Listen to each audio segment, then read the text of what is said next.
L'accordo tra medici di base e regione per la somministrazione dei tamponi negli ambulatori è stato raggiunto almeno sulla carta, ma per Treviso è solo a metà. È ancora tutto da valutare, visto che nel pomeriggio alcune tra le sigle principali dei camici bianchi hanno fatto dietrofront, votando contro il documento finale che comunque saranno tenuti ad applicare. È il caso della SNAMI del Veneto, ma anche della FIMG di Treviso e Vicenza, quella stessa FIMG che ha sottoscritto l'accordo a livello nazionale con il Ministero. Il fronte quindi è duplice e interno allo stesso sindacato con i vertici provinciali trevigiani convinti che debba essere garantita la sicurezza degli stessi medici di famiglia, contrari anche a fare il lavoro dell'infermiere che dicono non è gratificante. Sarà difficile attuare questo piano, le parole del segretario trevigiano della FIMG, Brunello Gorini. Insomma, l'accordo andrà attuato nonostante il forte mal di pancia e mentre si consuma lo scontro interno ai medici di base, il contagio aumenta con i drive-in dell'ULSS che continuano a essere sotto pressione. La situazione, siamo intorno a 120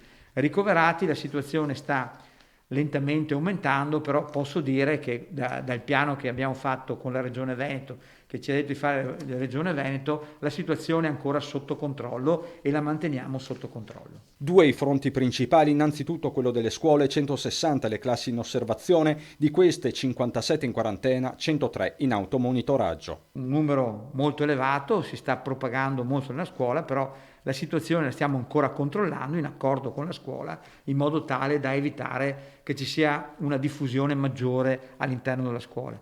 Altro fronte generazionale, quello delle case di riposo, 60 gli ospiti positivi in 7 strutture su 56, mentre gli operatori sono 47 ma su 18, da qui l'appello di Benazzi proprio ai lavoratori delle case di riposo. Anche qui un appello agli operatori, attenzione, avete persone che sono fragili, per cui usate la mascherina, il distanziamento, evitate i luoghi di assembramento perché è fondamentale anche questo.